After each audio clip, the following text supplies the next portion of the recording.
Hi guys, this is Kyle Jerdy. I'm talking to you here today because I wanted to share with you the importance of setting goals. So why is it important to set goals? Because setting goals, first, it gives us a destination. It gives us a possibility of a life that we're living into. It gives us the possibility of something that is not here right now. And whether we're talking about Picasso to Mahatma Gandhi to Nelson Mandela to John F. Kennedy, they all have goals. They have big dreams. They had a vision. They had something that they inspired to. And because they had these goals, that's how we're able to lead the nation and the world towards accomplishing these goals. So as leaders, it's important to set goals for ourselves first, and then to learn how to set goals for others so they can follow our mission and vision and have them to make a difference in the world. So that's why it's important to set goals. Now, how is it a problem if we don't set goals? I know some people who just, living day to day, working hard, doing the best they can for the resources they have, and hoping for, things to change, and without having clear destination, without having clear goals. And as a result, they get frustrated for not accomplishing these results. If you ask them, so what is your goal? Where do you see yourself a couple of years from now? You see that, look on their face that, that's confusing, like, I never actually thought about it. So I challenge you right now to start thinking of what is your goal? What do you see? Where do you see yourself a year from today? We're approaching, December right now, so in a few months. So we're approaching the new year. And, it's a good time. I'm not a big fan of setting goals right before the year ends, and mostly when I'm drunk, I'm setting for the next year, where you're going to lose track and the essence of why it's important to you. I invite you to set goals, and not just on quarterly basis. I set goals today on daily basis. Every night before I go to bed, I set my goals for the next day. What are the results? What the goal that I want for the next day? And guess what? It's the most fulfilling thing in the world, where you actually go through that checklist and it's like, wow, I accomplished this, I accomplished that, I accomplished this. I remember when, a few years back, when I was on the bottom in my life. I was really on the bottom. Like, I lost my business, I lost all my savings, and I'm looking here at a foreclosure letter on my house that I bought, a few years back. And now it's like, wow, now what? Like, now what I'm gonna do? And that's when I got to start looking into myself and finding out what is really my goal. Like, what do I want? So I'm gonna share with you, a tip, a model that, that I took on myself that helped me to create, the life that I'm living today. And all started with writing down your goals. Okay, writing down your goals. So goals are destination. It's a possibility that you are living into. So it all starts right here. Tony Robbins talks about, 80% of success is right here between our ears, and only 20% in action. We tend to take a lot of action, yet we throw things on the wall and we hope something to stick. And you do the same thing over and over and over, and you expect different results. And we all know what the definition of that. That's pretty much insanity. Yes? And also Albert Einstein said something where, you can't solve a problem with the mind that created it. You can't solve a problem with the mind that created it. Meaning, we want to step outside of our comfort zone and willing to take a risk, willing to take a chance. So I'm inviting you right now to, take on this model and think of the goals that you want. And I'm going to show you a step-by-step process how to make these goals to be smart goals. And at least make a smart goal, not just any goals. All right? All right, so sit back, relax, and let's get to it. How to create goals. So if you see here, SMART goal starts with an acronym. This model has been around for a while, and it's been around for a while because it works. But now I'm going to dig deeper into it and how I'm going to make it, I'm going to help you understand how you can be more specific with it, and how to be more detail-oriented, and how to make it more achievable, okay? So S stands for specific, right? You got to have your goal specific. So for example, with specific, if you say I want to make more money, is that specific? No. Like, here's a couple of dollars, like my mentor Tony Robbins says, and now you can get out of here. You want to get a better job? Well, compared to what? Okay, is that specific? No. What job exactly you want? All right. I will have this relationship. I will be in this relationship sometime in the future. Is that specific?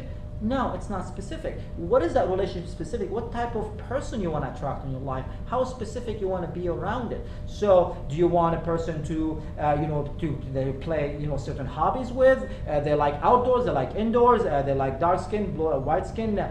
You want a person that laughs at your corny joke. You want a person that is a go-getter and you want to be out there and focus on their career. They're financially savvy. You want someone just to be a home person where they can just spend time with you at home. What kind of person you want, okay? So you want to be specific about it. So there are 3 rules for being specific, okay? I'm going to share with you 3 rules. So we're going to start with specific, okay?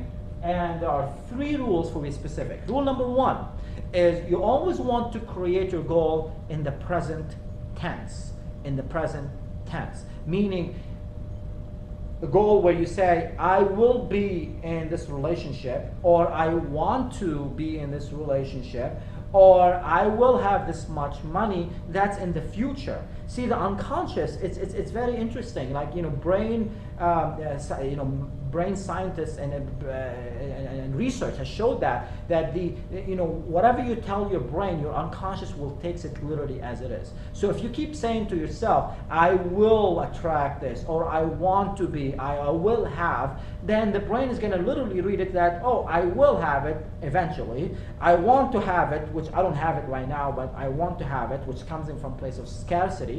So either way you look at it, the brain will not give you the essence of who you are right now. Because from my humble experience for the past 187 seminars that I've done all over the country and I've spoken worldwide, I found that successful people, they are very meticulous about how they create their goals.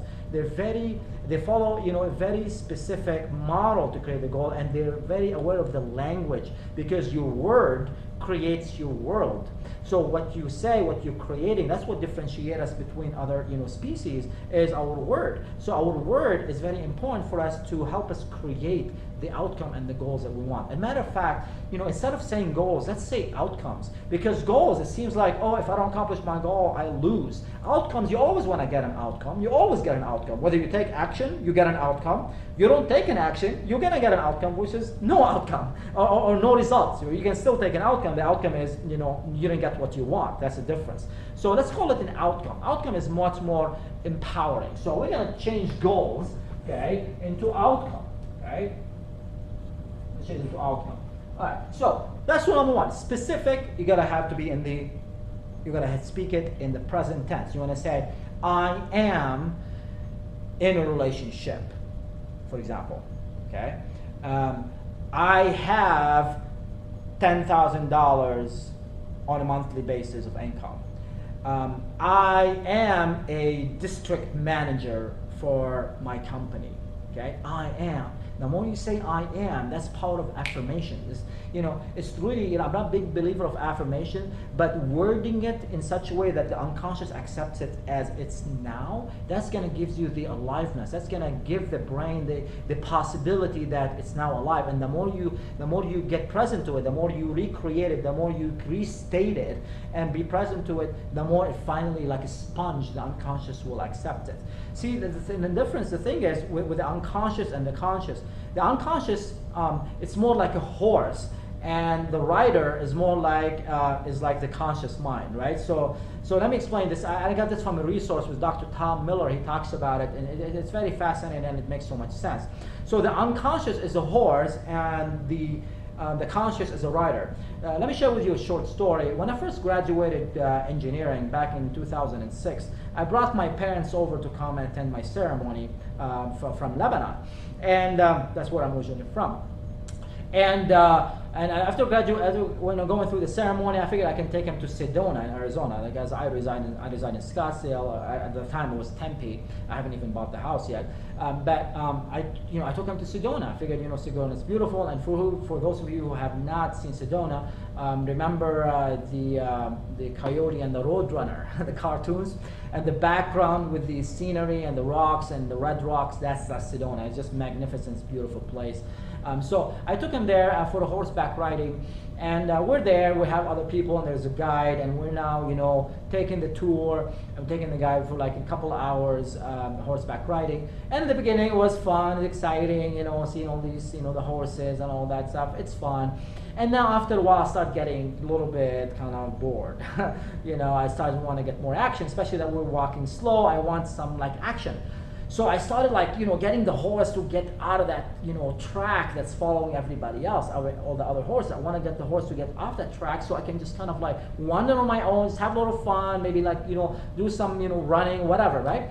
So I started getting the horse to move, and the horse wouldn't budge. It's like, okay, horse, I got it. Come on, let's go. And the horse wouldn't move. The horse keeps following everybody else. Until finally I kept doing it and doing it and doing it, and finally the horse gets off the track, and boom, started like running, right? Now, never mind that they caught me, the guide, and he told me never do that again. But the point is that the horse would follow a certain track that it's used to from the past, which means your unconscious will keep following a certain pattern that you've been doing in the past. Which really means that we keep recreating and redoing the same habits over and over and over. And now we wonder, how come we're not creating different results? So the key here is to break that pattern. That's step number one. Step number two, take on a new pattern. And step number three is keep doing it over and over and over. It becomes a new habit. So you replace the old habit with a new habit. Okay? So with that in mind, consider that your unconscious is your horse that keeps doing the same thing from the past over and over, whereas your conscious is your rider. It's the one that wants to get off that track and just go do something fun, more adventure. The rider is the one that drags you out of bed in the morning even if you don't feel like it. It's the one that gets you to go learn and grow and step out of your comfort zone, or do something different, learn a musical instrument, or go learn dancing salsa, or jumping off an airplane, or travel the world, or just go and speak in public, or do something that gets you to be uncomfortable, gets you outside your comfort zone. That's the job of the rider. Okay, so that's the stronger the rider is, the more successful we become. Because the horse, the main role of the horse, which is your unconscious, is to protect you. It's survival. That's it. Which means if you're sitting right here watching this video, that means the unconscious, which is your horse, has done a good job so far keeping you protected. Which means that anything that is new or different will be a threat for the horse, or the unconscious will be a threat. Okay? Which means what? That it's going to keep you where you at. If you want to count on the horse, if you want to depend on the horse will keep you where are you now, comfortable. If you're sitting right now watching your favorite show, petting your dog or your cat, munching on whatever you're munching on, drinking a beer or drinking pizza, whatever, you're comfortable, aren't you? Now, are you growing? That's something you got to ask for, respond for. Yes? So only when you're uncomfortable, that's when we're growing. And death is the growth of impact. So now that being said, that comfort is the death of growth. Now let's get ourselves outside of our comfort zone. So number two rule for being specific, besides the being in the present tense, using the word I am, using the sentence starting with I am, will be don't use any negative in it. No negative, meaning, oh, I don't want to be where I'm at today. I don't want to be single anymore, or I don't want to struggle with money any longer. It's just great to have this conversation, because sometimes really you gotta be really in pain that in order to move out of that to pleasure that you want. So you really got to get present to the pain. However, when it comes to setting goals, you want to keep it in the positive, because the horse, which is the unconscious, doesn't get the negative. Meaning, if I tell you right now, don't think of a pink elephant, what are you thinking about? Don't think of a white fluffy cat. What are you thinking about? I know you are. Stop it. So you got the point, yes? So you got to start thinking about it. You tell the child, don't spill the milk, he's going to spill the milk. So don't use a negative, use a positive. So say, I am a district director versus I don't want to be the supervisor anymore. That's not a goal. So be in the present and be in the positive. State it in the positive. Okay.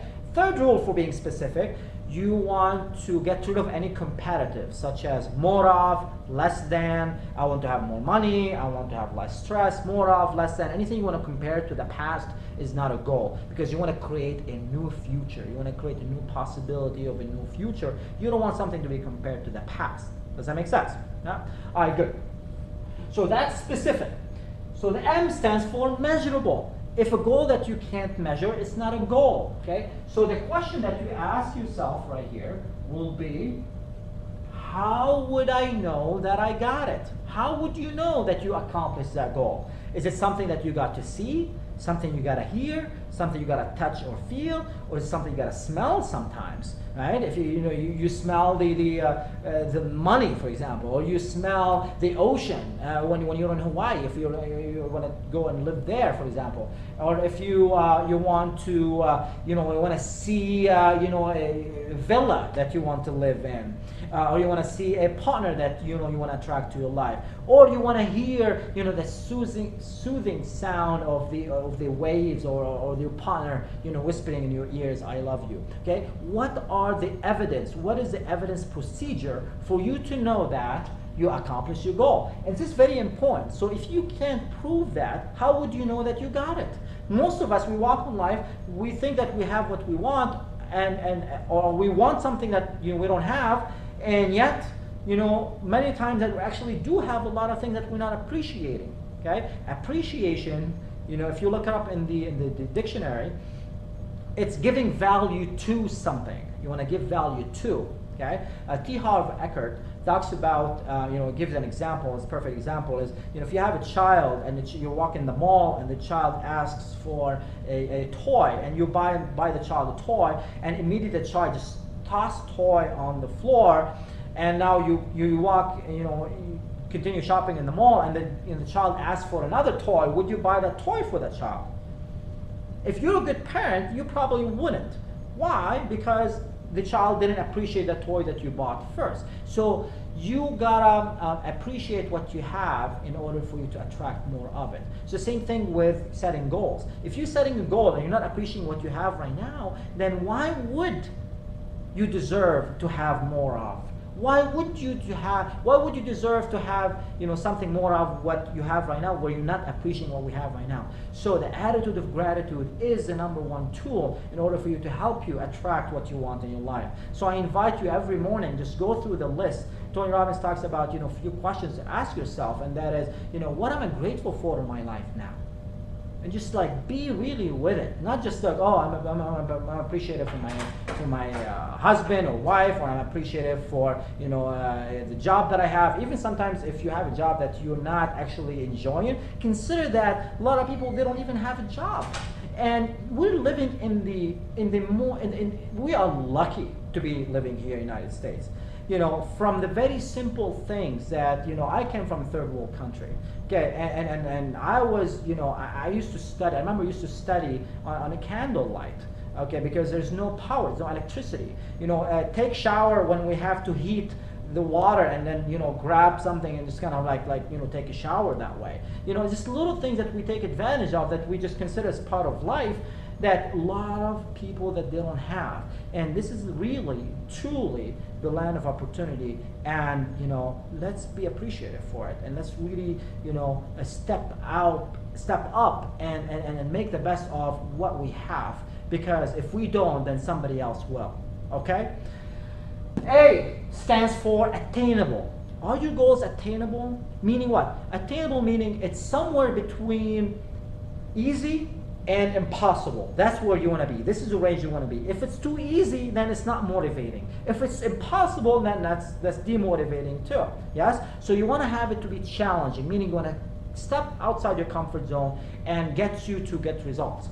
If you shoot for the stars and you get to the moon, that's a good start, isn't it? That's good. Which means whoever sets goals usually, pushes the limit, pushes the boundary up. Okay? So, is it attainable? Ask yourself. Is it challenging? How would you know? You ask yourself, is it challenging? Okay? R, so this is attainable. Excuse my handwriting here. Can you tell I'm an engineer? R, it stands for realistic. Okay? Is it realistic? Okay? Realistic, you want to ask the question, is it worth it? Is it really worth it to attain this goal? What would that do for you? Okay? So you want to ask yourself a few questions right here. Okay? What would happen if you do? That's question number one. What would happen if you don't? That's the second question. Third question is, what wouldn't happen if you don't? And the fourth question is, what wouldn't happen if you do? Okay? I know this is like a double negative in it, and there's a purpose behind it, because the unconscious, which is your horse, will get confused.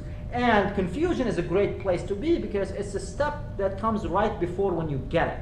So when you answer these questions based on what I just formed them, and I'm going to repeat them for you again so you really get them, now you'll be able to get present to really why do you want this goal. It's not about getting the goal, it's not getting the outcome, apologize, it's about why you're getting that outcome. What would that do for you?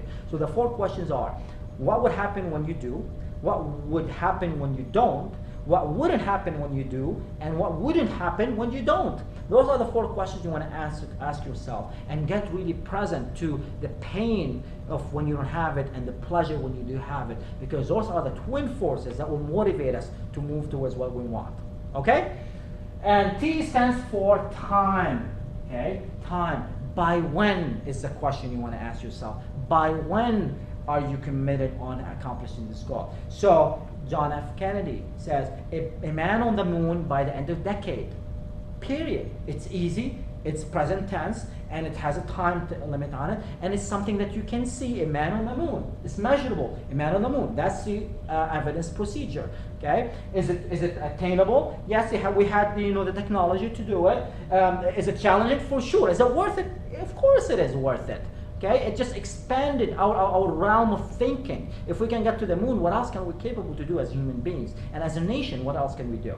Okay? So this is a SMART model. I invite you to write down your goal right now. Take a moment and write down your goal, at least just one goal, so you can just get a feel of it, how it works for next year, for 2015. Okay? Make sure that's specific, meaning it's in the present tense.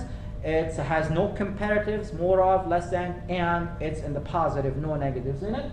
Measurable, ask yourself, how would you know that I got it? What if something you gotta see, hear, feel, touch, or smell, or taste sometimes? What is the evidence procedure for that? Attainable, is it attainable? Is it worth it over here? And what are the 4 questions? Ask yourself those 4 questions, and then put a time limit to it, and then share it with someone that you trust, and commit to it. Because when you commit to it, when you share it with someone that you trust that wants the best for you, now it's out there, now it's written, now it's being created, now it's in the creation, and now someone else will hold you accountable for it. So most of us, when we share our goals, we have this fuzzy feeling on our face, like, oh, what if I shared my goal and now someone a year later is going to tell us, oh, how's that trip to the Caribbean that you said you're going to take? Did you do it?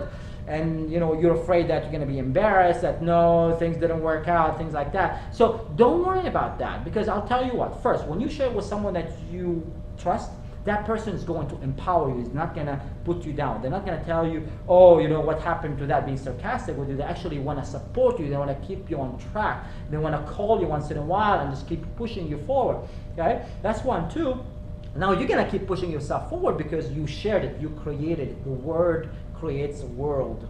All right? So always remember that. So that's a SMART goal model. I hope that gives you value. It's not about just focusing on one area of your life and getting other areas to be sacrificed. Life is a balance. It's the wheel of life, okay, that you want to focus on. And that's where success is. Success is not getting to the outcome, not accomplishing the outcome. It's who you become as a person in the process of getting to that outcome.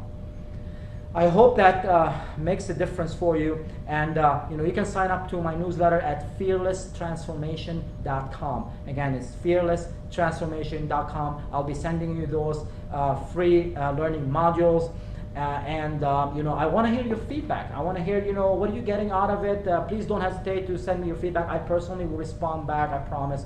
and I'll make sure that you are getting what you want. And if something, a specific topic you want me to give you some tips around, please, send me an email at fearlesstransformation.com. Right? All right, so that's it for today. I hope that you really do take that exercise on, write the notes, and I hope to see you in the workshop coming up in December 4th, and I will look forward to hear your feedback. So thank you very much for considering me to be a guide on the side, not a sage on the stage, and I look forward for our next module. Cheers.